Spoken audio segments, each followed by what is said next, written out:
As we begin to complete certain work areas at the stables at Wentworth Woodhouse, we're opening up new ones. There's a huge momentum and energy on site at the moment as we piece together this amazing regeneration project. We're finishing work on the ridgeline of some of the areas that have been re-roofed using reclaimed slates from various parts of the site. It's a huge transformation to the look of the buildings, and we'll be starting work to install insulation from the inside shortly. Work on the roof to the new kitchen extension is also progressing well, and the joists for most of the first floor area have now been laid. It's clear from the inside how visitors will be able to both see and touch some of the original Georgian stone arches when the work here is completed. We've also extended a single-storey 20th century link building between the stables and riding school to make it a two-storey structure.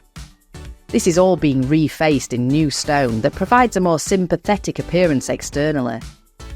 The new wall faces into the ostler's court, one of two beautiful courtyards that sit at the side of the main stables complex. The ostler's court contains the ostler's house and some cottages, which may be turned into overnight accommodation as part of future phases of work. Ostler's court links into Mews Court, which also contains cottage buildings, and we're erecting scaffolding around these as we prepare to re-roof them. This area will be the first part of Wentworth Woodhouse that visitors see when the new car park that sits behind Mews Court opens to the public. With the demolition of the intrusive 20th century structures that were created when the stables was being used by the Lady Mabel College of Physical Education, we've reopened the courtyard that originally existed between the stables and the enormous riding school.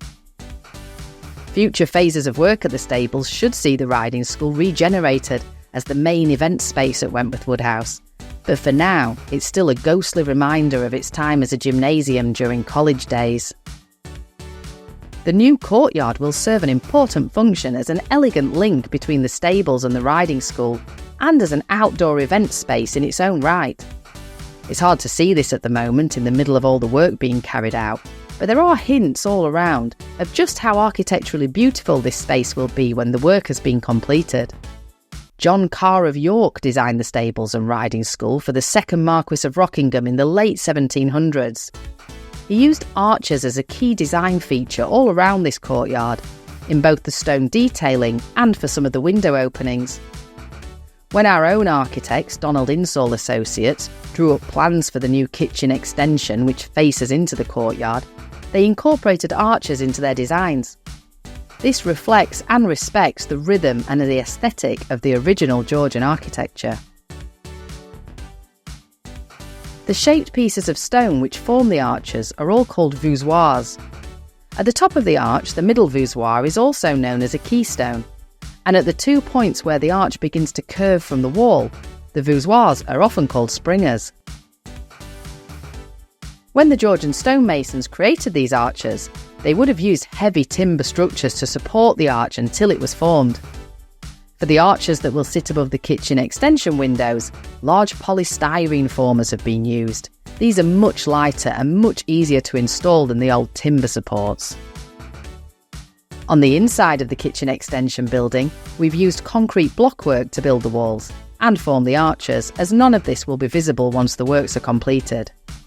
But on the side that faces into the courtyard, we've used natural stone to blend in with the original 18th century stone masonry.